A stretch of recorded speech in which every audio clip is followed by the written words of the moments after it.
Alléluia. Alléluia.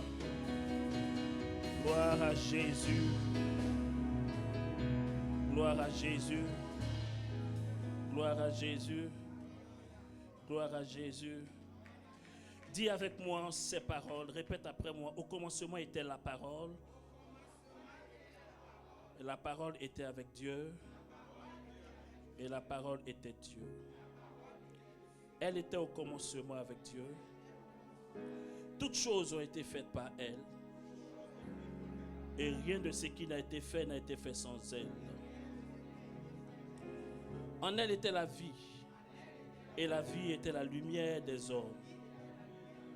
La lumière luit dans les ténèbres. Et les ténèbres ne l'ont point reçue.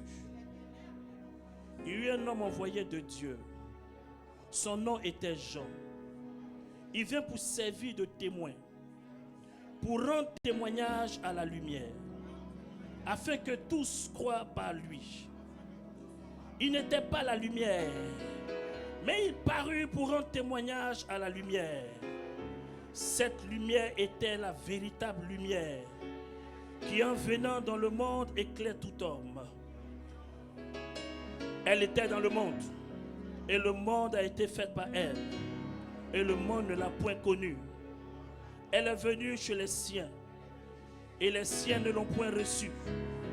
Mais à tous ceux qui l'ont reçue, à ceux qui croient en son nom, elle a donné le pouvoir de devenir enfants de Dieu, lesquels sont nés non du sang, ni de la volonté de la chair, mais de la volonté de Dieu. Est-ce qu'il y a un enfant de Dieu parmi nous ce jour? Jésus notre Seigneur est au milieu de nous. Il est la parole faite chair, et sa gloire nous remplit, nous visite et nous bénit. Regarde ton voisin, dis-lui: je suis amoureux d'une personne. Mon amour pour lui est plus grand que toute autre chose. Son nom c'est Jésus de Nazareth. Si tu aimes Jésus, regarde ton voisin, dis-lui: j'aime Jésus. Est-ce que tu l'aimes comme moi? Dis-lui: j'aime Jésus. Est-ce que tu l'aimes comme moi? J'aime sa parole. Est-ce que tu l'aimes comme moi? Tourne vers ton voisin, regarde-le, ne sois pas intimidé. Dis-lui: j'aime Jésus. Je suis amoureux de mon Jésus. Est-ce que tu l'aimes comme moi? Est-ce que tu l'apprécies comme moi? Si c'est le cas, montre-le-moi. Je vais te voir acclamer, célébrer, louer El Shaddai. El Shaddai, le lion conquérant de la tribu de Juda. Notre Emmanuel, qui est comme toi, personne. Il n'y en a pas. Tu es unique en ton genre. Tu es la parole, le Elohim d'Israël, le Roi Agadol. Tu es le Roi Akodesh. Tu es le Yeshua Mashiach. Tu es le Créateur du ciel et de la terre. Tu as régné au milieu de ton peuple et tu les as guidés d'âge en âge, de génération en génération. Tu es resté égal à toi-même. Et nous te célébrons ce matin parce que tu es celui-là qui a gardé Israël dans le désert. Tu ne les as pas laissés. La colonne de feu, tu l'as été pour eux la nuit, pour les réchauffer, les éclairer. La colonne de nuée, tu l'as été pour eux le jour, pour les guider, les conduire. Tu es ce rocher le plus dur qui leur a donné de l'eau vive. Tu es ce rocher qui leur a produit de l'huile. Tu es cette manne qui est tombée du ciel. Tu es cette présence qui les a gardés. Pendant 40 ans, leurs vêtements n'ont pas été usés. Les chaussures n'ont pas été usées. Tu es resté égal à toi-même. Je t'adore. Je t'adore, la rose de Sharon. Je t'adore, l'étoile brillante du matin. Merci d'avoir fait de moi ton serviteur. Depuis le sein de ma mère, tu m'as établi, tu m'as oint, tu m'as appelé et tu m'as fait grâce de porter ton nom dans les nations. Je célèbre ton nom. Merci pour cette grâce. Toi qui es né par la vertu du Saint-Esprit au travers de la Vierge, aucune contribution humaine ne pouvait être à la hauteur de ta naissance. Tu as transformé l'eau en vin. Tu as fait sortir Lazare de la tombe. Tu as marché sur les eaux. Tu as multiplié le pain et le poisson. Tu as fait marcher le paralytique de 38 ans de la piscine de Bethesda. Jésus de Nazareth, tu t'es livré toi-même depuis le jardin de Gethsémane. Tu t'es donné à la croix et tu as déclaré cette parole. Tout est accompli. Tu as été enseveli. Mais le troisième jour, tu es sorti du tombeau. Et tu t'es présenté à tous ces gourous, à tous tes persécuteurs et à tes disciples. Au bout de 40 jours avec eux, tu t'es élevé dans le ciel. Et tu as pris la place la plus prestigieuse. Tu t'es assis à la droite de Dieu le Père. Tu es notre intercesseur désormais. Et Jean dit en Apocalypse, ce n'est plus ce même Jésus que nous avons connu, qui marchait de Jérusalem à la Galilée, de la Samarie à autre lieu. Mais il est ce glorieux Seigneur dont la chevelure ressemble à l'éclat du soleil. Depuis son épaule jusqu'à sa cuisse, il est inscrit roi des rois, seigneur des seigneurs. Et tous ces 24 vieillards déposaient la couronne à tes pieds, disaient, louange à celui qui a vaincu la mort. Digne tu es, digne tu es. Ta main puissante me fait rentrer aujourd'hui dans cette glorieuse assemblée, auprès de ton serviteur, ton oint, ton appelé. Et tu me donnes aujourd'hui de parler encore de ta part à l'église Miel, auprès de l'ange de la maison, le docteur Joseph Ticha. Dieu soit avec nous ce matin et que seul ton nom soit glorifié. Qu'aucune gloire ne soit donnée à un homme, mais à toi seul. Au nom de Jésus. Dis Amen bien. Dis Amen bien. Donne-moi un bon Amen. Donne-moi un bon Amen. Donne-moi un Amen intéressant. Donne-moi un Amen puissant. Ça, c'est papa qui dit ça. Donne-moi un Amen fort. Donne-moi un Amen prolongé. Maintenant, donne-moi un Amen de récupération. C'est-à-dire que c'est toi qui seras béni. C'est toi qui seras béni. C'est toi qui seras béni à ce culte. Donne-moi un Amen de récupération. Alléluia. Assieds-toi sur la tête de tes ennemis. Je suis béni, honoré d'être avec vous et de partager ce culte. Chez nous, on dit la chair est chère et on la confie aux personnes qui nous sont chères. Et c'est un honneur pour moi de servir Dieu du haut de cet autel. Et c'est un privilège d'être reçu en ma qualité de prophète de Dieu dans cette église. Et je veux bénir le nom du Seigneur pour la vie du visionnaire, du leader, du Père qu'il est pour nous. Je veux qu'on se tienne debout pour honorer l'ambassadeur plénipotentiaire du royaume des cieux, le général de la parole de Dieu, la lumière dans ce pays, la Suisse, l'indicateur prophétique des générations dans cette nation. Je veux qu'on honore le docteur Joseph Ticha. Ta manière de le recevoir là, ta manière de l'acclamer va déterminer la grâce qui va tomber sur ta vie. Honore ton Père ce matin, honore sa vie au nom de Jésus. Et auprès d'un grand homme se trouve une grande dame. Honorons la vie de maman. De maman, acclame le Seigneur pour la vie de notre maman. Sois béni maman, sois béni papa. Que Dieu soit avec vous. Amen. Et que Dieu bénisse toute l'équipe, tous les anciens, tous les papas et toutes les mamans. Amen. Je suis le prophète Samuel Douali. Je suis pasteur principal de l'église Mirena Ministère pour le réveil des nations, que je dirige depuis plus de 15 années par la grâce de Dieu. j'ai commencé le ministère à l'âge de 15 ans, établi pasteur à l'âge de 15 ans, mais un peu plus tôt déjà, j'ai commencé à travailler sous la direction de mon père spirituel, celui qui m'a fait connaître le Seigneur.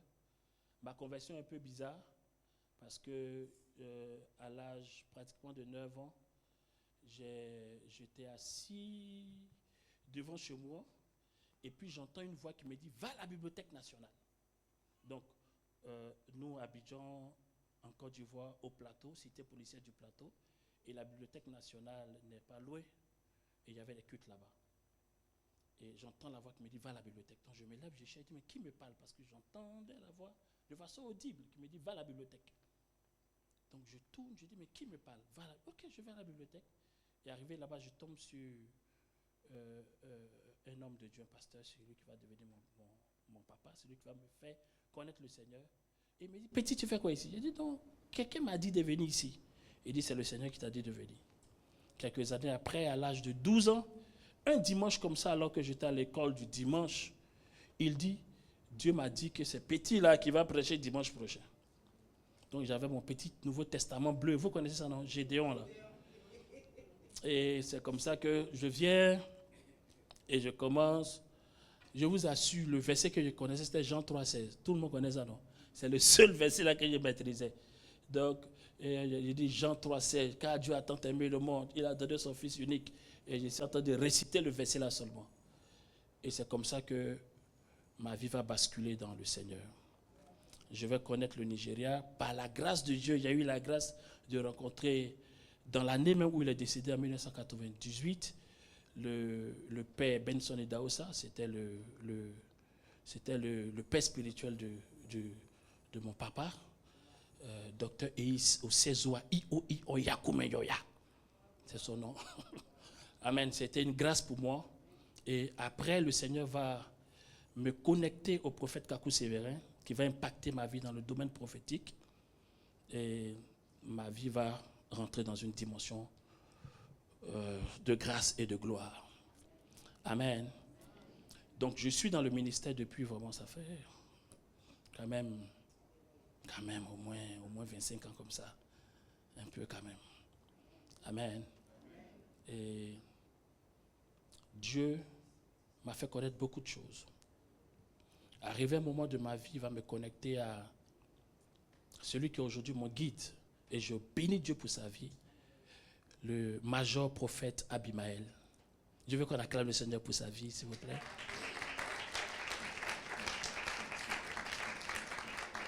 Amen. Qui va m'introduire aussi dans d'autres sphères. Je vous rends ce témoin parce que mon message va... je partagerai avec vous une expérience. Amen. Parce que quand tu viens dans l'église d'un général, il ne faut pas venir prêcher pour montrer que tu sais prêcher. Voilà, parce que tu es auprès d'un papa. Il faut venir quoi? Recevoir. Donc je suis venu recevoir, mais je suis venu partager quelque chose qui va basculer quelque chose dans votre vie. Alléluia. Et Dieu fait grâce. Dans le ministère, je suis prophète, mais aussi je suis attaché administratif dans une société de télécom. Amen. Et à côté de cela, dans l'organisation de l'église en Côte d'Ivoire, j'ai quand même des positions importantes. Amen. Et au-dessus de tout ça, Dieu m'a donné un ange, une bénédiction pour ma vie. Une personne qui me donne le sourire. Parce que au milieu des épreuves, le Seigneur te fait grâce de rencontrer souvent des personnes exceptionnelles. Pour moi, c'est la Miss Monde. Amen. Pour moi, c'est la personne la plus belle sur la terre. Depuis que je la connais, je ne souffre pas d'esprit de convoitise. Quand je vois une femme, je la vois comme un homme. Quand je vois ma femme, je la vois comme une reine. Je veux honorer le Seigneur pour la vie de Madame Douali, l'élu de mon cœur. Attention, elle est la fleur de la vallée de mon cœur. Maman, est-ce que tu peux te lever s'il te plaît? Est-ce que vous pouvez apprécier? Et elle m'a donné de formidables enfants. Cameron, Odélia, amen. Que Dieu vous bénisse avec le boss. Amen. Yod Samuel, que Dieu vous bénisse. Alléluia. Je vais parler aujourd'hui de la programmation prophétique. Je vous parle d'une expérience. Donc suivez-moi. La programmation prophétique. Vous savez que en tant qu'homme de Dieu, souvent on souffre de certaines choses. Surtout moi qui ai connu le Seigneur très jeune. J'ai fait face à beaucoup de défis dans ma vie. Au combat spirituel. Vous savez, ma maman est béninoise. Mon père est ivoirien. Deux entités. Et mon père, il est ivoirien, mais non seulement ivoirien, mais il est gourou. Tu vois un peu, non? Bon, je n'ai pas expliqué. Mais, c'est deux origines sous une forte influence d'alliances, d'autels et des œuvres. Est-ce qu'on se communique? Et je vais apprendre à connaître Dieu, étape après étape, dimension après dimension, pour renverser les autels, pour briser les mauvaises alliances et pour vivre la grâce de Dieu. Donc ce passage que je vais lire est important et l'exemple que je vais prendre aussi est important. Je veux que tu me suives au nom de Jésus. On va lire ensemble Job 38, verset 12.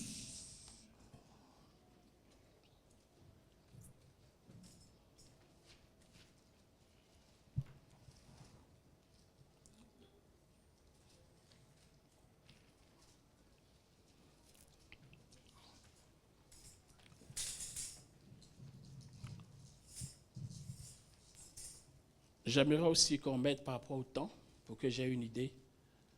Parce que souvent, nous, on est vraiment inspirés. Je lis pour la gloire de notre Seigneur Jésus-Christ.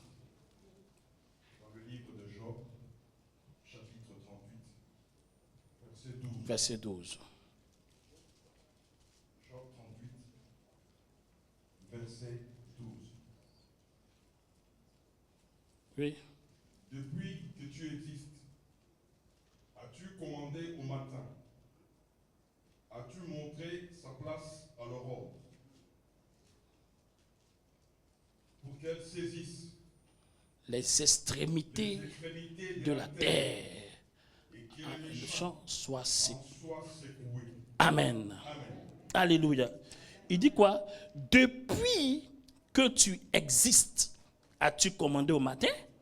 As-tu montré sa place à l'aurore pour qu'elle saisisse les extrémités de la terre et que les méchants en soient secoués? Amen. Que Dieu bénisse sa parole. Ici, nous connaissons un peu Job. On peut se rasseoir. Job est un homme spirituel. La spiritualité de Job est expliquée même dès le début du livre de Job. Amen. On montre un peu la spiritualité de Job. Job est un homme spirituel et on voit dans son attitude une rigueur dans les choses de Dieu, dans sa relation avec Dieu. Même Job veillait sur la relation de Dieu avec ses enfants. Quand ses enfants sortaient, qu'ils revenaient, il s'assurait de faire un sacrifice de culpabilité pour enlever le péché et pour apporter la miséricorde de Dieu sur ses enfants. Donc Job était très minutieux dans sa relation avec Dieu. Mais un jour, l'histoire va basculer. Prospère, puissant, fort. Mais l'histoire va basculer pour une affaire où il n'a rien à voir. Une conversation spirituelle va avoir des répercussions sur la vie de Job. Est-ce qu'on se communique? Des gens dans le monde spirituel vont parler. Et puis Job va commencer à vivre une vie de difficultés, de troubles. Un matin, ses affaires s'écroulent. Ses enfants meurent. Il tombe malade. Les choses sont mélangées dans sa vie. Les gens ne comprennent pas. Comment un homme qui est assidu au temple, véritable adorateur, constant dans les choses de Dieu, peut commencer à traverser de telles situations? Dieu n'est-il pas vivant et puissant pour sa vie? La vie de Job va basculer à cause d'une conversation spirituelle. Et Dieu va venir après la conversation de Job avec ses amis. Parce qu'ils vont commencer à réfléchir. Les gens vont commencer à parler. Parce que tu as fait ceci. Peut-être parce que tu as fait cela. Et Dieu va dire à Job, depuis que tu existes, as-tu commandé au matin? Amen. Dieu est en train de dire à Job, je suis le maître des temps, des saisons et des circonstances. S'il y a la nuit dans ta vie, sois-en sûr, alors j'ai déjà ordonné au matin d'arriver. Est-ce que quelqu'un me comprend? Si tu traverses les ténèbres, sache que j'ai déjà dit que les ténèbres ne régneront pas à toujours. S'il y a un temps d'épreuve, sache qu'il y a un temps de soulagement et de grâce. Mais tu dois savoir que tu as le pouvoir. Touche ton frère, dis-lui, tu as le pouvoir de commander au matin, de parler à la saison, de t'adresser aux circonstances, d'élever la voix devant des choses. Alléluia. Dieu lui dit, je suis le maître. Même si tu traverses les vallées, tu traverses les épreuves, tu traverses les situations difficiles, moi, je suis avec toi. Je ne te laisserai pas. Je ne t'abandonnerai pas. Mais tu as quelque chose qui doit basculer. Tu dois faire basculer quelque chose dans ta vie. Et nous allons mieux comprendre la programmation prophétique parce que nous sommes en début d'année. Ce que tu sais maintenant, c'est ce que tu as récolté. La Bible dit, on ne se moque pas de Dieu. Hein. C'est qu'un homme aura sémé, il le moissonnera. Ton attitude de début d'année détermine la fin. Comment tu agis en début d'année? Comment tu fais maintenant? Quel est ton comportement, ton attitude? C'est ça qui va déterminer comment ton année va se terminer. Et je crois, au nom de Jésus, que tu feras partie des personnes qui vont rendre de puissants témoignages cette année au nom de Jésus. Dis-moi un amen bien et c'est bon pour toi. Regardons un exemple dans le livre d'Esther, le chapitre 3, le verset 7 au verset 14. On va comprendre quelque chose sur la programmation prophétique.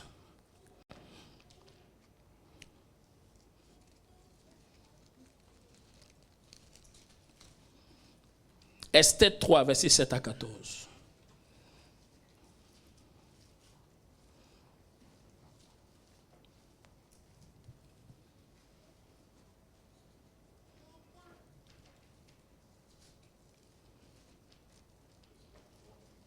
À partir du verset 7. Je lis pour la gloire de notre Seigneur Jésus-Christ.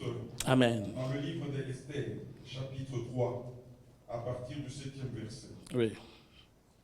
Au premier mois, qui est le mois de Nissan, la 12e année du roi Assuérus, on jeta le pur, c'est-à-dire le sort, devant Aman, pour chaque jour et pour chaque mois, jusqu'au 12e mois, qui est le mois d'Adar. Alors Aman dit au roi Assuérus, il y a dans toutes les provinces de ton royaume un peuple dispersé, et à part parmi le peuple, ayant les lois différentes de celles de tout le peuple, et n'observant point les lois du roi. Il n'est pas dans l'intérêt du roi de le laisser en repos. Si le roi le trouve bon, qu'on écrive l'ordre de le faire périr, et je pèserai 10 000 talents d'argent entre les mains des fonctionnaires pour qu'on le porte dans les trésors du roi. Le roi ôta son anneau de la main et le remit à Aman, fils d'Ammédata, l'Agagite, ennemi des Juifs. Et le roi dit à Aman, l'argent t'est donné, et ce peuple aussi. Faisons ce que tu voudras. Le secrétaire du roi fut rappelé le 13e jour du premier mois. Et l'on écrivit, suivant tout ce qui fut ordonné par Aman, au satrape du roi, au gouverneur de chaque province et au chef de chaque peuple, à chaque province selon son écriture et à chaque peuple selon sa langue. Ce fut au nom du roi d'Assuérus que l'on écrivit, et on scella avec l'anneau du roi. Les lettres furent envoyées par les courriers dans toutes les provinces du roi pour qu'on détruise, qu'on tue et qu'on fasse payer tous les Juifs. Pour qu'on détruise, qu'on tue et qu'on fasse payer tous les Juifs. Continue. Jeunes et vieux. Petits enfants. Et femmes. En un seul jour. Le 13e du 12e mois. Amen. Qui est le mois d'Adar. Alléluia. Amen. Regardez, le verset 7, on dit à partir du 13 du premier mois, qui est le mois de Nissan, n'est-ce pas?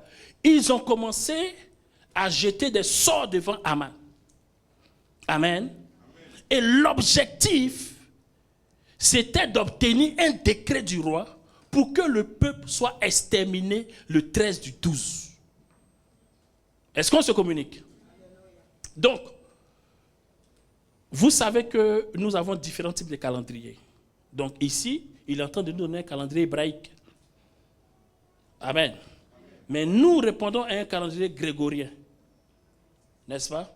On a 3 types de calendriers. On a le calendrier lunaire, le calendrier solaire et le calendrier lunisolaire. Donc le calendrier solaire, c'est dans ce calendrier que nous avons le calendrier grégorien, le calendrier julien et puis le calendrier de la République française. Dans le calendrier lunaire, on a le calendrier des musulmans. Et puis ensuite, le calendrier hébraïque, on le trouve dans l'unisolaire. Amen. Donc on a 3 types, en tout cas 3 comme ça, n'est-ce pas? Et ici, il indique le premier mois selon le calendrier juif, hébraïque. Amen. Qui est le mois d'Adar. Je pense que c'est à partir de mi-mars, avril, dans la période de la Pâque. Amen. Et ensuite,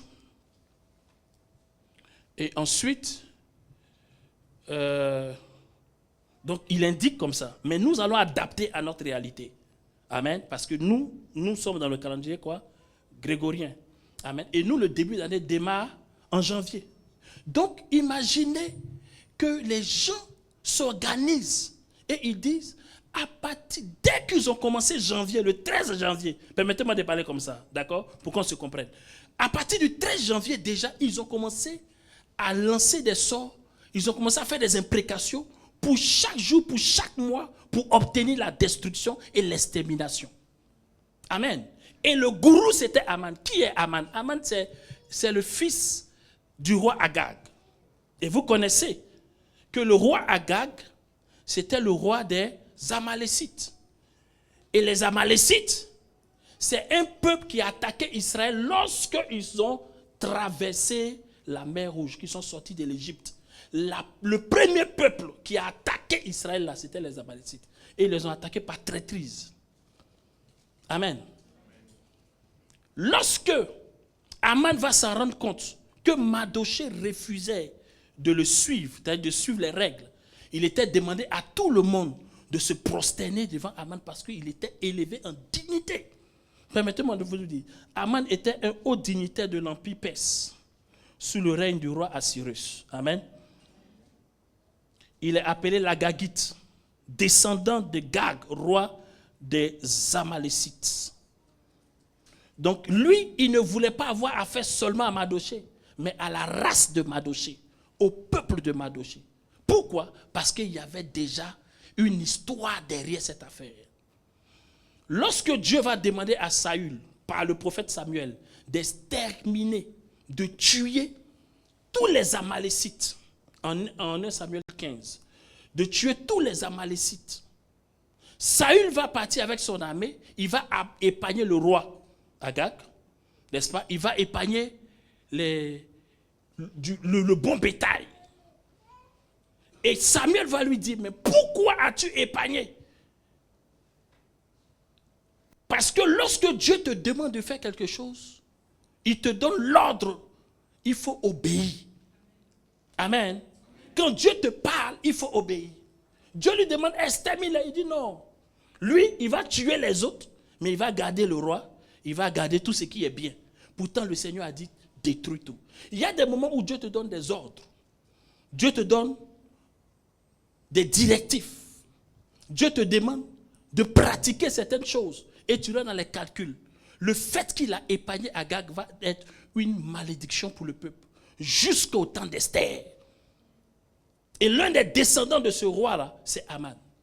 Lui, son problème, ce n'est pas Mardochée seulement. Son problème, c'est tout le peuple, tous ceux qui sont derrière Mardochée, le peuple juif, la race juive, le peuple de Dieu, les enfants de Dieu. Il y a des combats que tu as aujourd'hui qui ne sont pas forcément tes combats, mais qui sont les réclamations d'hier. Il y a des choses dont tu souffres aujourd'hui. Ce n'est même pas toi l'auteur. Mais la Bible dit, le prophète même a prophétisé, Jérémie a dit, on ne dira plus ce proverbe à Jérusalem, que les pères ont mangé les raisins et les dents des enfants ont été agacées. Il y a des batailles là, tu ne sais même pas d'où ça vient. Parce qu'il y a des malédictions générationnelles. Tu n'as rien à voir, tu n'as même pas connaissance de ça. Mais tu souffres de ça parce que dans le règne spirituel, il y a des réclamations sur ta vie. Et ces réclamations doivent s'arrêter cette année.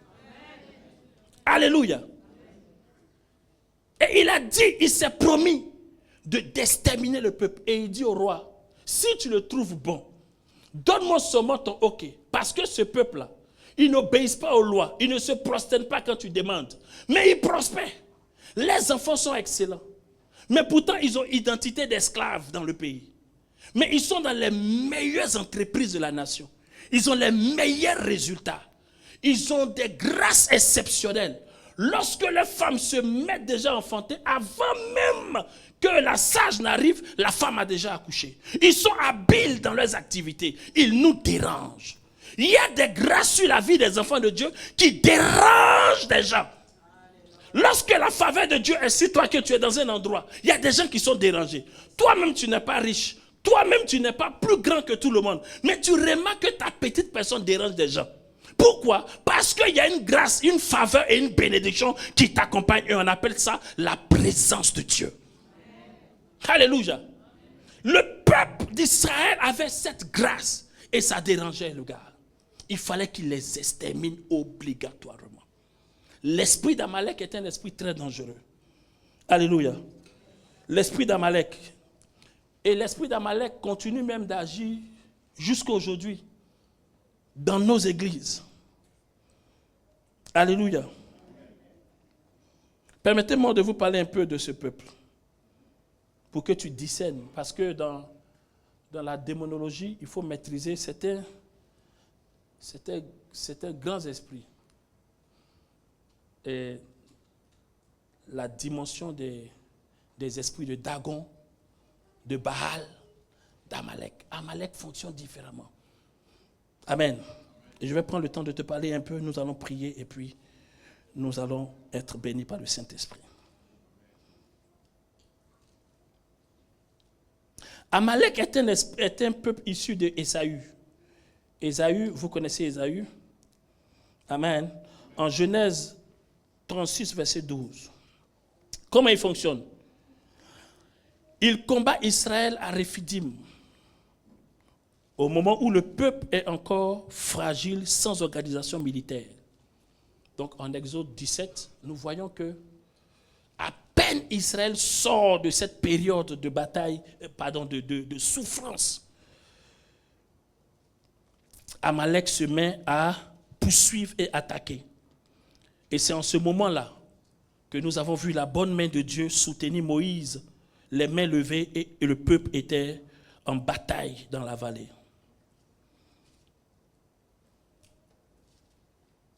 Amalek attaque par surprise. Amalek vise les plus faibles. Amalek frappe quand tu es fatigué. Il attaque par derrière, il attaque en cachette. Il n'affronte jamais de face. Il attaque ce que Dieu aime. Amen. C'est pour cela que Amalek est un symbole spirituel. Amen. Parce qu'il a une manière subtile de t'attaquer. Il a une manière subtile de rentrer dans ta vie pour t'épuiser. Il a une manière subtile de venir agir au moment où tu es dans un moment de doute, de peur, de crainte. Il a une manière de venir te décourager d'une manière là. Lorsque les choses dans l'église commencent à être bizarres, il avait te dit, Joe, change d'église. Actuellement, là, il y a les grandes églises ici, des grandes églises. Lorsque ta vie de prière a commencé à prendre un coup, il vient te dire, oh, toi aussi. Laisse ça faire des prières, ça fait combien d'années tu pries? Aujourd'hui, la profit de la vie. On ne vit qu'une seule fois. Et puis tu tombes dedans. C'est l'esprit d'Amalek. Il est très subtil. Il ne va jamais t'attaquer de face. Comme les esprits de Baal. Et là, c'est la confrontation. Mais lui, il est subtil. C'est un semblant de frère en Christ dans l'église qui est à côté de toi, mais qui ne t'encourage jamais à faire les bonnes choses. Est-ce qu'on se communique? C'est un semblant de collègue qui vient te dire, nous, il y a longtemps, on est dans l'entreprise ici. Hein? Il y a longtemps, on est là. Toi, tu viens d'arriver, tu n'as rien vu encore. Ça, c'est l'esprit d'Amalek. Est-ce qu'on se communique? Il est très dangereux. C'est-à-dire, tu as souffert dans l'Égypte là. Tu as traversé la mer morte par la grâce de Dieu. Tu as commencé à sortir et à commencer à voir des changements. Mais tu es encore fragile. Lui, il vient pour t'enfoncer. Dis à bas les esprits amalécites. Ta manière de dire amen ne me convainc pas. Hein? Dis ça avec autorité. Abat les esprits amalécites. Alléluia. Le sens spirituel d'Amalek, c'est quoi? Je te donne 3. Amalek est l'opposition à ta destinée. Amalek est l'opposition à ta destinée. Amalek vient pour t'empêcher d'accomplir la promesse de Dieu dans ta vie. Parce qu'il sent que là où tu as commencé là, ça va aller bien pour toi. Il vient t'attaquer en même temps. Pour te stopper. Pour que les promesses de Dieu dans ta vie en cette année... Quelle est la promesse de Dieu dans ta vie cette année? Il a dit quoi? La gloire de la deuxième sera plus grande. Donc, ça veut dire que ce que tu vas accomplir en 2026 sera plus que ce que tu as vécu en 2025. Ça, c'est la promesse de Dieu dans ta vie. Ne cherche pas une autre prophétie. La prophétie pour moi cette année dit je vais connaître une gloire plus glorieuse que celle de l'année passée. Point. Maintenant, l'esprit d'Amalek va venir t'empêcher de faire ça, de voir ça. Te faire croire que Dieu n'est pas vrai et ce qu'il dit n'est pas vrai. Dis avec moi, toute force qui s'oppose à ma destinée, cette année est renversée.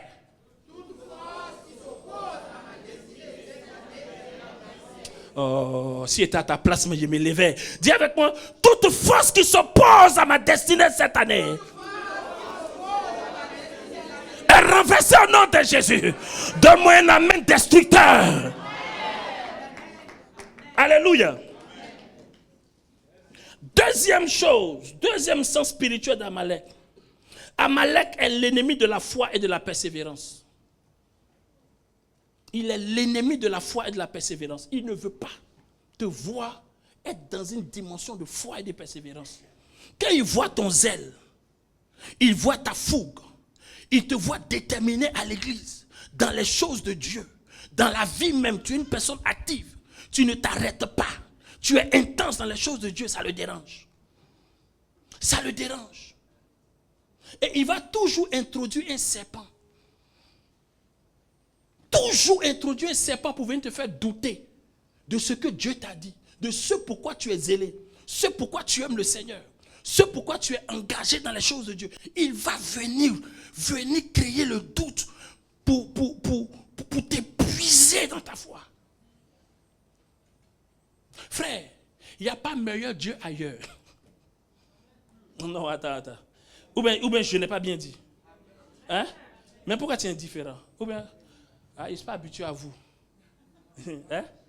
Ben, si c'est habitué, on dit Amen. Amen. Tu vois un peu, non? Ici, là, c'est... Le froid, là, ça agit aussi bien. Hein? Le froid, là, pas facile, hein? Je m'adapte un peu, ou bien, maman? Hein? Un peu, hein?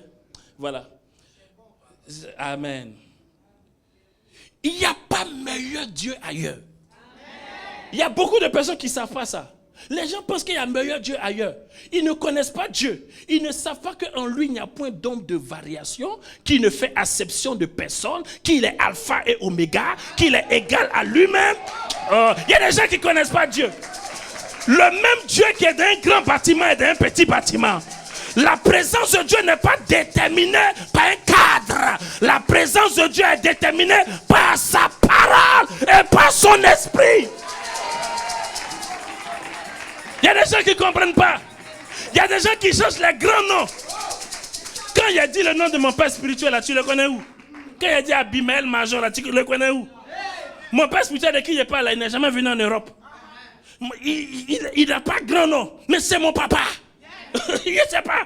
Dieu ne touche surtout pas dans les grands noms. Ceux qui ont les grands noms, ils ont des fils qui les ont portés jusqu'au sommet de la montagne et qui ont accepté d'être des sacrifices. Ceux qui ont les grands noms sont les Isaac qui ont accepté de mourir. Oh! Dieu est dans sa parole. Dieu est dans sa parole. Il dit là où 2 ou 3 sont réunis. Il n'a pas dit là où il y a 1000 fidèles. Il n'a pas dit là où il y a 500 000 fidèles. Il dit là où 2 ou 3 sont réunis. Je suis présent. Je suis présent. Je suis présent. Je suis présent. Vous avez quoi? À chercher les églises où il y a le m'as-tu vu, il y a le c'est là, il y a le ceci, et puis même quand tu fouilles, Dieu n'y est pas.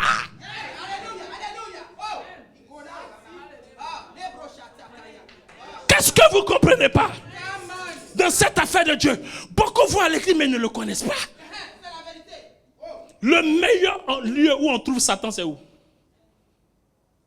C'est à l'église. Vous savez pas. Là où Satan est à l'aise et les sorciers sont à l'aise, c'est à l'église. Si nous avons fait quoi dans la confrérie pour savoir s'ils sont puissants?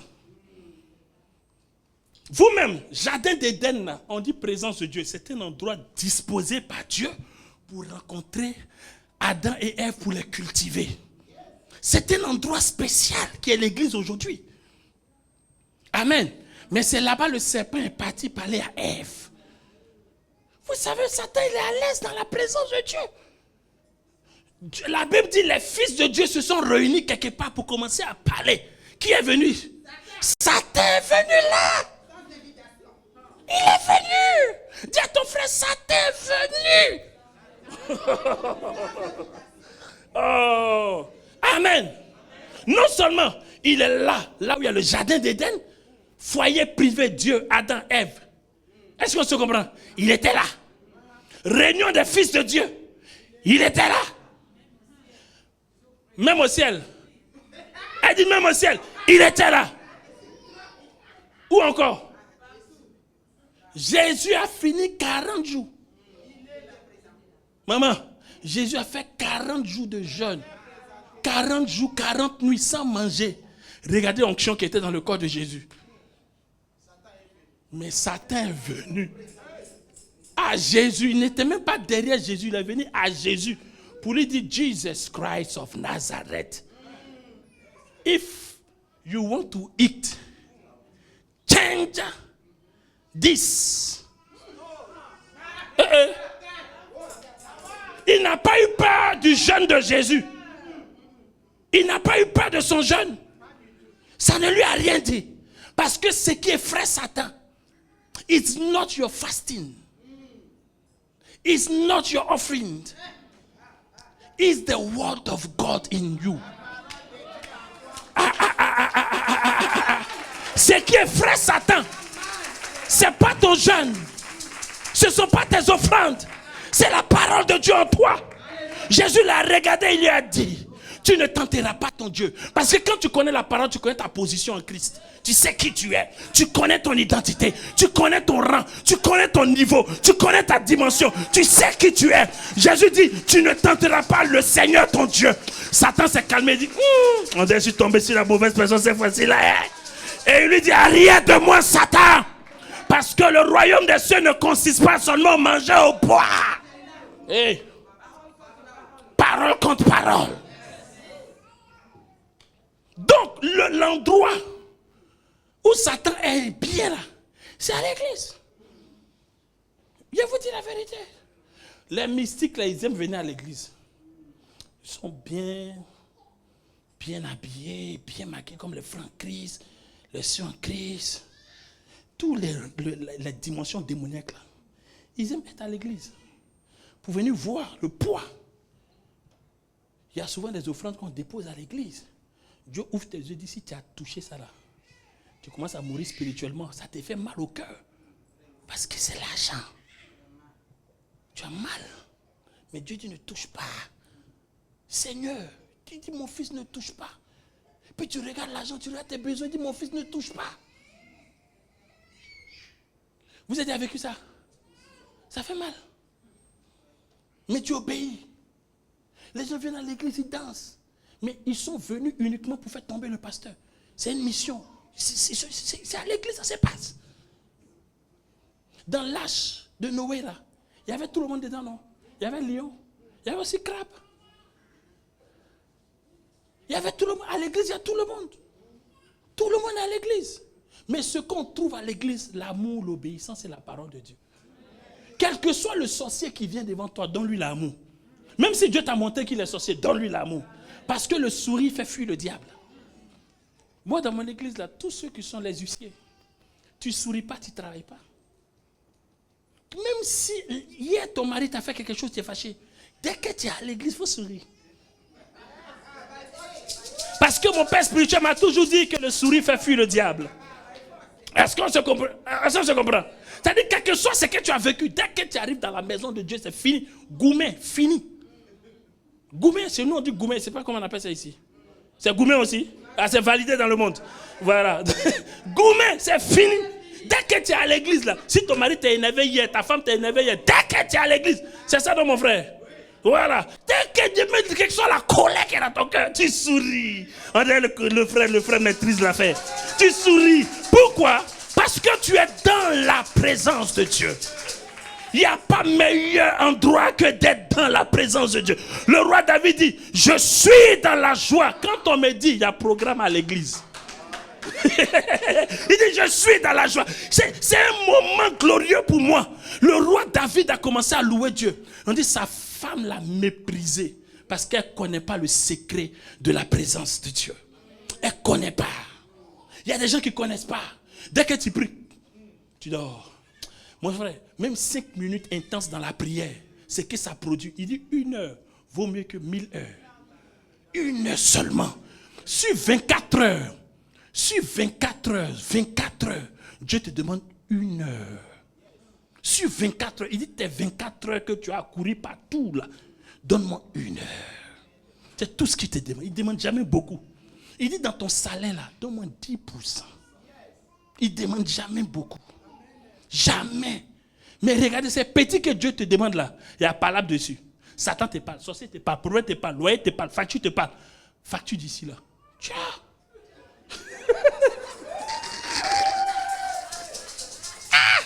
J'ai dit à ma femme, même bébé qui vient de naître la facture. Tout te parle. Mais obéir à Dieu n'a jamais été facile. Dis à ton frère, si obéir à Dieu est facile pour toi, c'est que ce n'est pas Dieu qui t'a parlé. Le jour où Dieu te parle, c'est pas facile. Mais quand tu fais, tu vis différemment. Quelqu'un m'a donné un amen dangereux. 3e attaque de Satan. Je vous ai dit le 2e c'était quoi? La foi, la persévérance. 3e d'Amalek, c'est l'attaque contre la vision spirituelle. Regardez ce qui s'est passé. Lorsque Amalek est venu attaquer Israël, quand ils sont sortis, ils ont traversé la mer, ils partaient. Quand le diable est venu les attaquer, c'était pour une manière de les achever. Ouais, parce que non seulement ils n'avaient plus d'organisation militaire, politique et stratégique. Je ne pense même pas qu'ils avaient les armes nécessaires parce qu'ils ont traversé la mer. Joe, c'est trouble. Chacun laisse quelque chose pour courir vite pour sortir. Et c'est là qu'Amalek vient. Mais la stratégie de Moïse, c'était quoi? Moïse s'est mis dans un endroit et il a levé les mains. Il a commencé à prier. Amen. Qui sont ceux qui sont venus l'aider? Aaron et Hur. Est-ce qu'on se comprend? C'est-à-dire que lorsque Moïse baisse la main, Amalek avance. Mais quand il est avec ses petits, ses fils, qui le supportent, c'est-à-dire que même papa a besoin de soutien. Je ne sais pas si vous comprenez. Dieu, quand il t'appelle, il ne t'appelle jamais seul. Il appelle toute une génération pour t'accompagner. On ne fait jamais l'œuvre de Dieu seul. Seul, toi seul. Œuvre de Dieu, fais ça toi seul. Tu ne peux pas. Vous avez entendu parler des héros de David, des vaillants de David dans la Bible. David a tué un Goliath, mais il y a un là. Lui, il a tué les 4 autres. David a dit, j'ai soif. Le puits se trouvait dans le camp ennemi. Les gars sont rentrés, ils ont dévasté le camp, tué tout le monde, ils ont envoyé l'eau à David. David dit, si je bois ça là, c'est que je ne vous ai pas respecté. Les gars, ils ont fait plus que David. Ils étaient plus dangereux dans la description de leurs actions là. C'est comme si c'était plus fort que David. Mais ils étaient tous soumis à David. Parce que leur mission était de l'accompagner.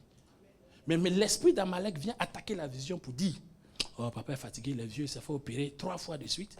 Il n'a plus de force, c'est fini, laissez-le. Allez chez les jeunes prophètes, là. Les nouveaux, la nouvelle génération. Ça, c'est l'esprit d'Amalek. Il vient attaquer la vision. Une vision ne dépend pas d'un homme. Et tu comprends? Une vision dépend de qui? C'est Dieu qui a établi. Ça veut dire que Dieu peut rappeler son serviteur quand il veut, comme il veut. N'est-ce pas? Mais la vision continue. Est-ce qu'on se communique? Si la vision s'arrête, réclamation qui va suivre dans ça là, c'est dangereux. Tourne vers ton voisin, regarde-le bien. Dis-lui, voisin, n'aie pas peur de ton voisin. Si t'inquiète, rassure-toi, c'est moi qui te donne l'ordre. C'est moi et le micro actuellement. Hein? Regarde ton voisin, dis-lui. Rien ne doit arrêter la vision. Dis-lui, rien ne doit arrêter la vision. Vous savez, dans l'église là, à l'église, il y a 2 catégories de voisins. Il y a 2 catégories de voisins. Il y a le voisin de la droite de Jésus et il y a le voisin de la gauche de Jésus. Quand tu viens à l'église là, tu es toujours face à la croix. D'accord? Tu es toujours dans une affaire de la croix. Jésus est toujours au milieu. Maintenant, il y a 2 catégories de voisins. Il y a le voisin de gauche qui distrait toujours. Si tu es le Fils de Dieu, sauve-toi et sauve-nous. Au moment où tu es consentant d'écouter le message, lui dit, regarde. Facebook. WhatsApp. Regarde. Regarde-moi la bière. Ça, c'est le voisin de la gauche. Quand il vient à l'église, tu es quel genre de voisin? Et puis, il y a le voisin de la droite. Lui, il dit, Seigneur, quand tu seras au paradis, il est pécheur, crucifié pour ses vols. Mais il croit que Jésus peut l'aider, même à la croix. Il dit, quand tu seras au paradis, souviens-toi de moi. Donc, Jésus parle toujours au voisin de la droite. Il dit, cette nuit même, toi et moi, sans principe du salut, avant que je n'expire même, tu seras avec moi au paradis. Nous allons inaugurer l'ère du salut. Tu es quel type de voisin? Le voisin de la droite ou le voisin de la gauche? Le voisin qui aide le voisin à rencontrer Jésus, à recevoir la parole de Dieu, ou le voisin qui distrait le frère? Alléluia. Tu me donnes un amen, c'est bon pour toi. Tu me donnes un amen, c'est bon pour toi. Tout ce qui s'oppose à ta vision s'arrête ce matin. Tout ce qui s'oppose à ton progrès s'arrête ce matin. Tout ce qui t'empêche de voir la gloire de Dieu cette année s'arrête ce matin. Tu te lèves et dis amen, quelque chose arrive à toi. Quelque chose arrive à toi. Quelque chose arrive à toi. Quelque chose arrive à toi. Alléluia. Alléluia. Revenons un peu dans le texte. Nous avons compris un peu comment fonctionne l'esprit d'Amalek. Donc c'est un esprit subtil. Ça ressemble un peu à la sorcellerie. Vous savez, la sorcellerie, il y a la dimension où tu atteins, où tu peux voler l'âme de quelqu'un, emprisonner l'âme de quelqu'un, aller quelque part parce que tu aimes trop ton mari, tu aimes trop ta femme, tu as peur de perdre. Donc tu vas voir quelque part, on met en canarie, on met en bouteille, on enferme son âme et la personne devient comme mouton pour te suivre. Tout ce que tu dis, ça c'est une dimension de sorcellerie. Et la sorcellerie participative, où toi-même, vous décidez de la mort de quelqu'un, vous décidez d'exterminer quelqu'un, ça c'est une autre dimension de sorcellerie. Maintenant, il y a la sorcellerie, comment on appelle ça?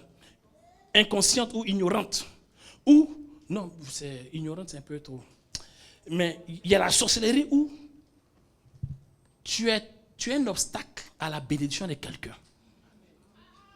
On se comprend, non? Jésus dit que de telles personnes, on doit couper. Si quelqu'un était scandale pour ta foi. Amen.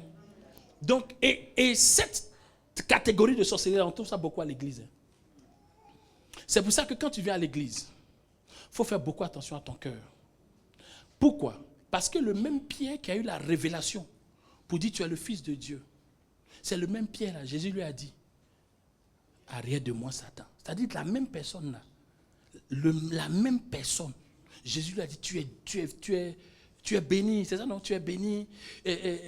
Voilà, sur cette pierre je bâtirai mon église, car ce n'est ni la chair et le sang qui te l'ont révélé, c'est mon Dieu qui t'a parlé. Maintenant, à un moment donné, il s'est laissé basculer dans les émotions. Jésus lui a dit, arrière de moi. Ça veut dire que tu peux être à l'église et puis Satan va t'utiliser, tu ne sais pas. Est-ce qu'on se comprend?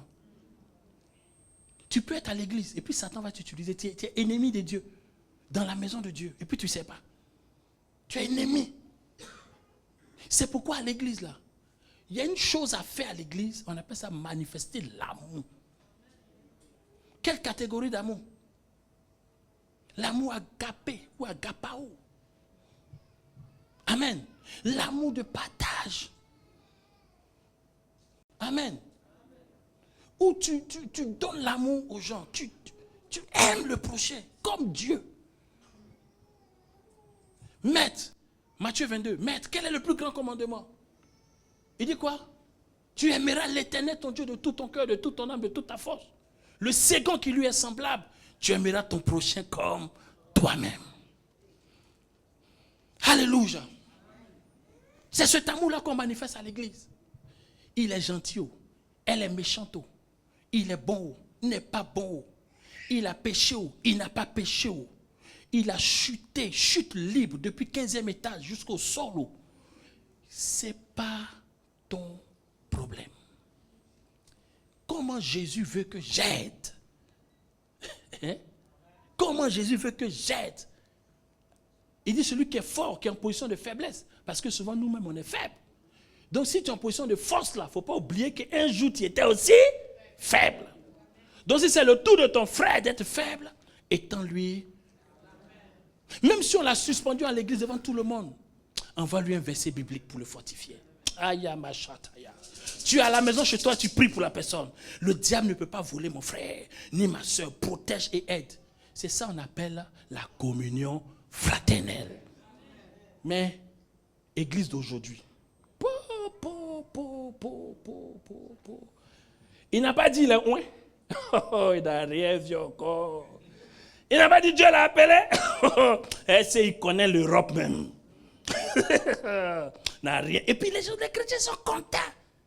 Mais pendant que tu fais ça, le royaume des cieux est triste. Et puis les ténèbres sont dans la joie. Parce que tu contribues à la prospérité de leur ministère. Dis à ton frère, faisons attention. Est-ce que mon message passe ou bien ça passe pas? Ça va ou bien ça va pas? On a compris un peu l'esprit d'Amalek, non? Hein? C'est vrai qu'il est survolé, mais quand même, tu as compris un peu. Amen. Revenons sur la programmation prophétique. Vous savez, moi, comme je vous ai dit au début, papa, j'ai reçu des prophéties très jeunes pour dire que je vais faire des nations. Tu vas faire des nations. Premier voyage tenté, poteau. Ça passe ici, non? Poteau là encore, échec. Et puis c'était une grande communauté qui m'avait invité. J'avais pratiquement 18 ans comme ça à l'époque. Je sais qu'il allait venir gâter. Je sais aller faire mes 30 jours de jeûne. J'étais préparé. Tout était prêt. Billet d'avion, tout. Je vais à l'ambassade. J'ai dit, tout le monde s'est préparé pour m'accompagner à l'aéroport. Et à l'époque, là, le jour où on te donne le visa, c'est le jour où tu voyages. Donc, imaginez que les affaires aussi étaient OK. Tout. J'arrive à l'ambassade. On me donne mon passeport. Je n'ai même pas regardé. Parce que j'étais convaincu. Sur le chemin, il dit ouvre. Il dit non. Arrive à la maison, on va célébrer. Il dit ouvre. J'ai dit non. Hey, j'ouvre mon passeport. Je vois refuser un papier dedans explicatif de beaucoup de choses. J'ai dit qu'il y a eu froid. Une fraîcheur m'a traversé. Une sueur glacée a commencé à couler sur mon visage. Je dis, Seigneur, qu'est-ce que tu m'as fait? Échec. Chez nous, on dit poteau. Vous voyez, quand le gars tire le pénalty et puis ça tape. Poteau. Et puis je vais d'échec en échec. On rentre dans des réseaux. On rentre à gauche, on rentre à droite. Tout voyage que je pouvais faire là, c'est Ghana. Le jour où j'ai tourné là, c'est les villes. Vous voyez, les villes de mon pays. Ce jour-là, j'ai tourné. C'est la Yamoussoukro, à Bouaké. Tu vois, non? Voilà, tu vois un peu, non? C'est comme si ici, non? Ici à Lausanne, ici à Genève, ici à Fribourg. Ici voilà, dans le pays, je tourne dans le pays. Là, il n'y a pas de problème. Les démons là ne parlent pas. Si j'ai trop poussé, ici au Ghana, au Togo, au Bénin, Nigeria, c'est-à-dire, voici la limite. Mais prophète de Dieu, hein, je prophétise sur toi, ça arrive le lendemain. Bam, miracle, visa, guérison, voyage, paralytique, guérison. Moi-même, je suis une bénédiction pour les gens. Mes enfants même qui sont nés devant moi, voyage. Ils reviennent me trouver à la même place. Parce qu'il y avait une loi qui m'interdisait de traverser la mer.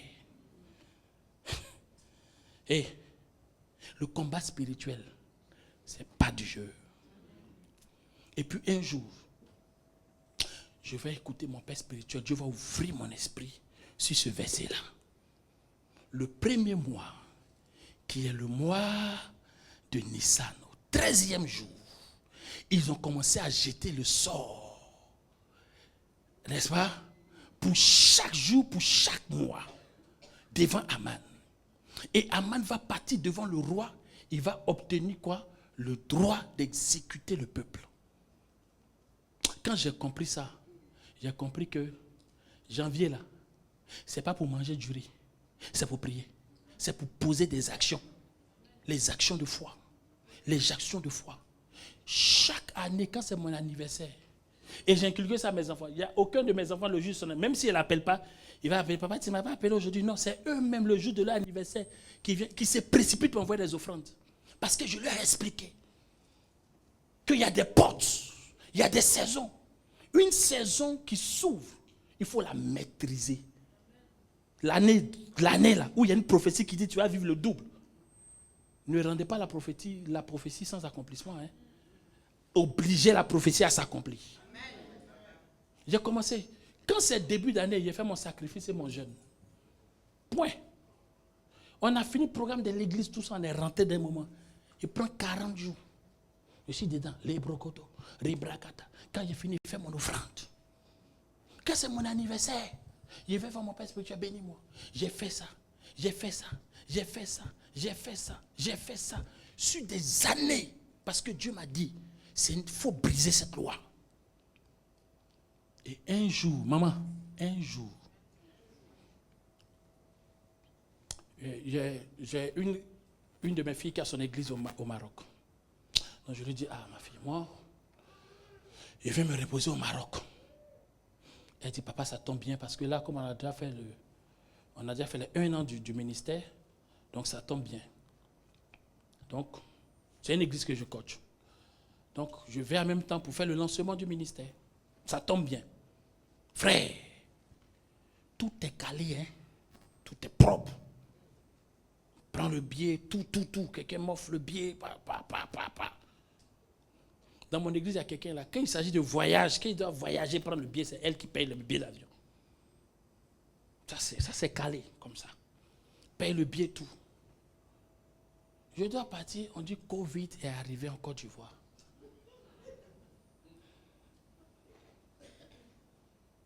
Covid-19 est arrivé en Côte d'Ivoire. Donc, je ne peux pas voyager. Il dit, moi, aujourd'hui, là, je brise la loi. Là. La loi qui m'interdit, là, je brise ça. Les gens m'ont dit, il ne faut pas partir, les gens meurent. Il dit, aujourd'hui, là, j'irai. Frère, j'arrive à l'aéroport, fais le check-in. On dit, mon billet d'avion n'est pas valable.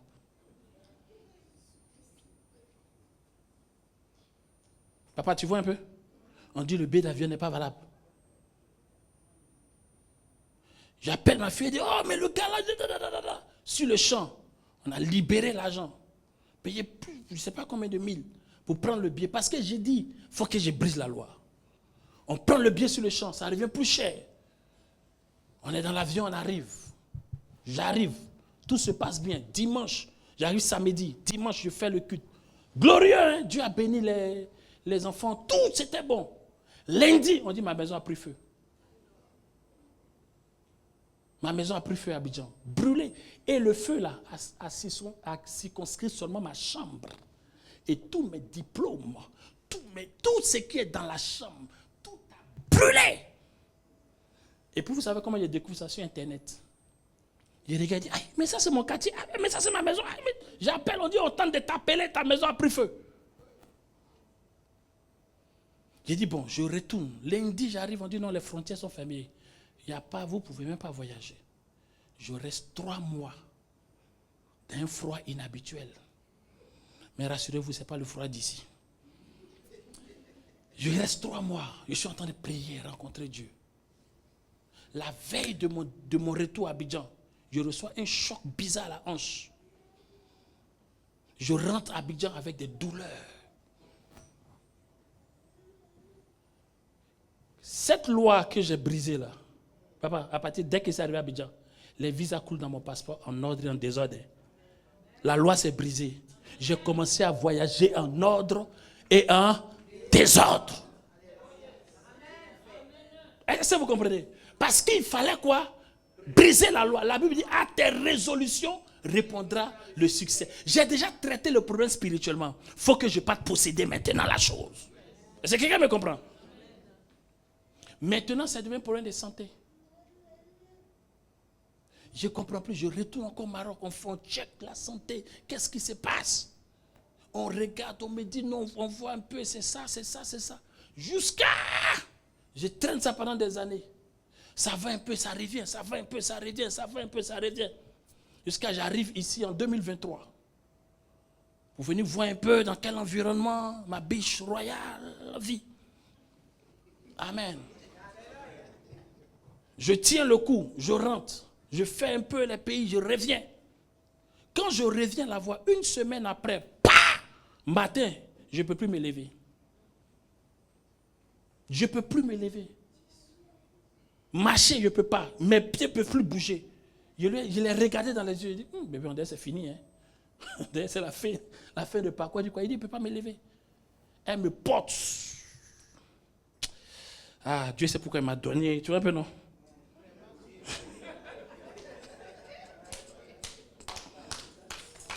Tu me comprends, non, mon frère? Dieu sait pourquoi il m'a donné pour pouvoir me porter dans les moments difficiles. Parce qu'elle dit, Josie, on appelle tout à l'heure l'ambulance, c'est chaud. Le chuve est à côté. Elle me porte, on arrive au chuve. Les gars me gardent. On est resté pratiquement quoi? 1 mois, 2 mois à l'hôpital. Amen. Est-ce qu'on peut acclamer le Seigneur pour son serviteur qui est venu à l'hôpital me voir, prier pour moi? Amen. Et après, je me suis levé, j'ai commencé à marcher. Si vous me voyez marcher comme ça, là, c'est un miracle. C'est un miracle. Oui. Souvent, vous allez me voir un peu boiter, un peu... Mais, si je suis debout, c'est parce qu'il y a une loi qui disait que l'huile doit s'arrêter. Et la parole de Dieu dit non, il ne s'arrêtera pas parce que je n'ai pas encore fini. Vous savez pourquoi? Lorsque eux, ils ont obtenu le droit de détruire le peuple là, Mardochée va dire à Esther, peut-être c'est pour un jour comme ça que Dieu t'a fait parvenir à la royauté. Esther va dire, alors, prenons 3 jours de jeûne. La puissance du jeûne, Esther. Prenons 3 jours de jeûne. Et pendant ces 3 jours, après ces 3 jours, j'irai voir le roi malgré la loi. Hey, hey. Alléluia. Elle va rentrer dans 3 jours de prière. Et durant ces 3 jours, après ces 3 jours, la Bible dit Dieu va incliner le cœur du roi. Mais pardonnez, je vais vous dire un peu. Il faut que je vous dise un peu, sinon c'est pas bon. Le jeûne Esther, je vous donne quelques points sur le jeûne Esther. Le jeûne de Esther, le prophète dit ça comme ça, le jeûne de la sœur Esther. Parce que Dieu peut t'inspirer 10 jours, Dieu peut t'inspirer 40 jours, Dieu peut t'inspirer beaucoup de jours. Amen. Ça dépend de la réalité du combat. Mais pour elle, il fallait un moment de jeûne qu'elle ait basculé la situation. Frère, il y a des choses, c'est l'argent qui règle. C'est vrai. Mais l'argent ne règle pas tout. L'argent ne règle pas tout. La prière règle tout. Et l'argent contribue à beaucoup de choses. Est-ce qu'on se communique? Il y a des batailles dans ta vie là. Toi-même, lève-toi. Va dans la présence de Dieu. La puissance ou l'impact du jeûne de Esther. Qu'est-ce que ça a produit? Je vous cite rapidement. Le jeûne Esther a amené Esther à rentrer et à rencontrer le roi malgré la loi. La loi stipule que tu ne peux pas rencontrer le roi s'il ne t'a pas convoqué. Mais la puissance de la prière, quand tu rencontres Dieu, ça bascule les lois. Elle n'avait pas le droit de rencontrer le roi. Mais après le jeûne, elle a eu accès au roi. Quand tu rentres dans la présence de Dieu, dans le jeûne et dans la prière, tu as des accès même interdits. Est-ce qu'on se communique? Deuxième chose qui s'est produite, c'est que Dieu a honoré Mardochée en public par son ennemi. Juré. Esther chapitre 6. Lorsque Haman s'est levé, il a dit à sa femme, aujourd'hui là, je vais obtenir le droit de faire pendre Mardochée. C'est la même nuit là où Dieu coupe le sommeil du roi. Et il se souvient, il va lire dans les livres de souvenirs, les chroniques des rois, et il se rend compte que Mardochée l'avait sauvé d'un coup d'état. Et il demande, est-ce qu'on a honoré le gars? On dit non, on ne l'a pas honoré. Il dit bon, qui est dans la cour? Coïncidence pour coïncidence. Alléluia. Orchestration de la main puissante de Dieu. C'est l'ennemi juré qui était dans la cour. Il appelle, il lui dit, mon petit, l'homme de confiance, toi en qui j'ai mis tout le pouvoir de mon royaume, dis-moi, qu'est-ce qu'on fait à celui que le roi veut honorer? Il dit, oh roi, parce qu'il pensait qu'il s'agissait de lui. C'est comme ça tes ennemis vont se tromper à ton sujet.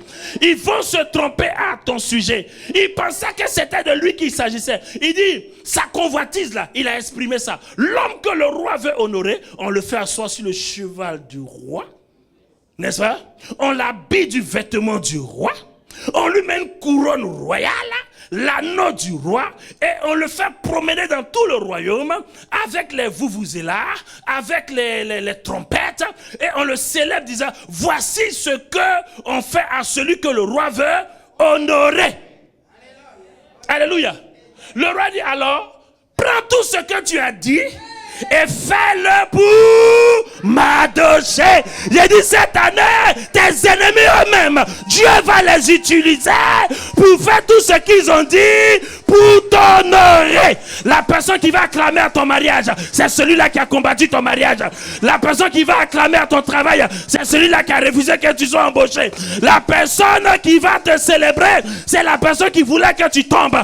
Si tu dis Amen, c'est ce qui va t'arriver. Si tu dis Amen, c'est ce qui va se produire. Si tu dis Amen, est-ce que je peux entendre un Amen? Alléluia. Autre chose, non seulement Mardochée est honoré, mais le roi décide maintenant d'établir Esther et Mardochée sur la maison d'Haman. Désormais, ils sont devenus quoi? Chefs, propriétaires de la maison du monsieur. Tous ses biens, tous ses enfants, tous ses serviteurs, tout son bétail appartenait désormais à Esther et à Mardochée. Tu seras désormais établi sur la maison de tes ennemis. La Bible dit que tu posséderas la porte de tes ennemis. Moi, je ne sais pas si tu comprends ce que je dis, mais si j'étais à ta place, je me levais et je marchais, parce que désormais, je marcherai. Et la Bible déclare que tout lieu foulera la plante de mes pieds, j'aurai ce lieu en possession. Je posséderai le camp ennemi. Je posséderai la maison de mes ennemis. Et je serai établi. Donne-moi un amen. Oh, dis amen. Donne un amen d'assurance. Dis amen. Amen parce que je suis désormais établi sur la maison de mon ennemi. Alléluia. Alléluia. Alléluia. Alléluia. Quatrième chose, ils ont obtenu le droit de se défendre. Alléluia. Le même jour où on a programmé leur extermination, c'est le même jour où on leur a dit, ce jour-là, vous aussi, vous avez le droit de vous défende. Cinquième chose, le peuple vivait désormais dans le bonheur. Tu vas vivre dans le bonheur. Il y a un vent qui va souffler à l'église Miel bientôt. Et le vent qui va souffler dans cette église va produire une saison d'accomplissement et de bonheur. Je te dis la vérité. Je ne parle pas pour plaire à tes oreilles. Je parle parce que Dieu va récompenser beaucoup de personnes.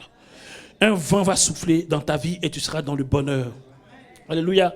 Et sixième chose, ce qui fait vraiment plaisir, c'est que Aman a été pendu lui-même sur le poteau qu'il a préparé pour Mardochée. Vous voyez la puissance du jeûne, la puissance de la rencontre avec Dieu. Moi, je dis toujours à tous ceux qui doivent servir Dieu. Servir Dieu, ce n'est pas seulement prendre le micro prêcher. Non. C'est moi-même, souvent à l'église, chez moi, je prends balai, je balaye. Moi-même, papa de la maison. Les samedis, je m'en vais à l'église, je prends balai, je balaye. Moi-même. Tu vois les enfants, oh papa, faut laisser. Il dit, hey, faisons ensemble. Parce qu'il faut savoir prendre soin de la maison de Dieu. Servir Dieu là, c'est pas forcément prendre le micro, venir diriger, venir. Ça là, s'il y a problème dedans. Si tu fais ça là, qu'il n'y a pas d'équipe autour de toi pour te soutenir dans la prière, de relais d'intercession, de chambre haute pour te soutenir, tu meurs vite. Tu meurs vite, frère. De vous parler brièvement de la malédiction des pasteurs. Je vous donne un seul élément. Et ça fait mal. Quand vous venez les dimanches et que vous faites les offrandes, pour nous, les serviteurs de Dieu, c'est une malédiction qu'on prend. Ouais. Beaucoup pensent que les offrandes qu'ils emmènent là, ils contribuent à notre épanouissement. Oui, l'argent fait beaucoup de choses. Ça nous aide à payer les factures, à payer le loyer de l'église, les défis. Mais spirituellement, vous déposez vos problèmes. Je vous dis la vérité. Lorsque le sacrifice est fait sur l'autel, Dieu dit, le sacrificateur doit manger les épaules. Et puis il indique certaines parties, non? Il y a certaines parties qu'il indique que le sacrificateur doit manger. Et le reste là doit être consumé. Et le parfum doit monter. Le sens des offrandes, c'est que nous prenons, mais nous avons été oints pour ça. Parce que si tu n'es pas oint pour ça, que tu passes chez les fidèles pour prendre les dîmes et les offrandes, tu te maudis toi-même, tu t'appauvris, tu détruis ta vie. C'est pour ça que ce n'est pas tout le monde qui prend offrande. On ne donne pas. Souvent les fidèles sont là dans l'église. Non, Dieu m'a dit de donner offrande aux frères là, de faire une offrande de payer m'a dit mon frère dès l'église. C'est quel Dieu qui t'a parlé? Dieu que nous prêchons qui est dans sa parole ici là. Il ne peut pas faire ça. Parce qu'on connaît le poids de donner. La dimension de la dîme, c'est quoi? La dimension des offrandes ordinaires qu'on fait, c'est quoi? La dimension des offrandes sacrificielles, c'est quoi? Ce n'est pas tout le monde qui mange ça. Il y a des gens qui ont été investis, qui ont reçu l'onction pour ça. Quand il prend, il sait comment rentrer dans la présence de Dieu dans la chambre haute pour évacuer. Actuellement, tu traverses peut-être un combat spirituel. Quand tu viens faire ton offrande là, tu viens déposer ça à tes pieds. Déposez à mes pieds vos fardeaux. C'est offrande tu envoies là, c'est comme ça on dépose fardeau là. Ou bien tu penses qu'on dépose ça comment? Seigneur, je viens déposer fardeau, puis tu t'assois. Never. Tu apportes quelque chose pour dire, j'ai vraiment 2 jours là. Père, ma santé. Cette offrande que je fais, je l'envoie en mission pour que tu interviennes dans ma santé. Ce n'est pas maladie que tu as déposé à l'hôtel. Ok. Les gens ne comprennent pas le sens des offrandes. On dit fais offrande. Venez donner à Dieu. Garde ton offrande. Je n'ai jamais supplié quelqu'un de me donner son argent. Moi, je veux. L'épreuve que j'ai traversée dans ma vie là, où je suis là. Je veux vivre en paix, ma femme et mes enfants. Point. Il veut vivre en paix. J'ai connu trop de souffrances dans l'affaire de Dieu. Non. Tu finis culte comme ça. Tous les démons du village là te suivent. J'ai fini une croisade dans un village. Ce qui s'est passé là-bas, c'était dangereux. Sur le chemin capot de ma voiture, Affaire de Dieu. Quand il vient à l'église, viens pas les mains vides. Parce que quand tu viens, c'est pour faire quoi? Déposer. Maintenant, le problème, ce n'est pas le montant. Le problème, tu donnes en fonction de ton niveau de prospérité. Ce n'est pas le montant. Hein? Parce que Jésus a apprécié la femme qui avait donné combien de cycles. Il a apprécié son offrande. Il a dit qu'elle a donné plus que tout le monde. Pas parce que c'était beaucoup d'argent, mais parce que c'était le niveau de sa prospérité, en fonction de son niveau de prospérité. Est-ce qu'on se communique? C'est en fonction de ça que tu donnes. Tu touches 10 000 par mois et tu donnes 10 francs les dimanches à l'église. Papa, maman, maman. Parce que quand tu donnes, tu vois l'homme, tu ne vois pas Dieu. N'est-ce pas? Tu regardes à l'homme. Tu ne regardes pas à Dieu. Dieu a établi un principe, je respecte. Peu importe ce qu'il va faire de mon argent, moi je respecte. Il n'y a pas de banque. Je me suis promené dans toute la Suisse. Je sais que ça n'existe pas en Côte d'Ivoire, mais je me suis promené dans toute la Suisse. Je n'ai jamais vu banque automatique de transfert d'argent céleste. Il n'y a pas.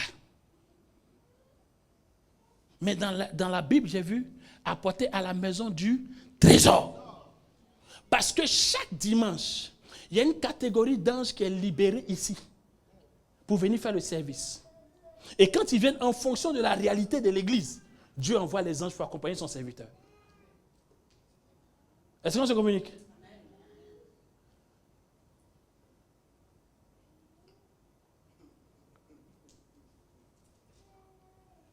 Ok. Je me retrouve en île Maurice. J'entends Émilie.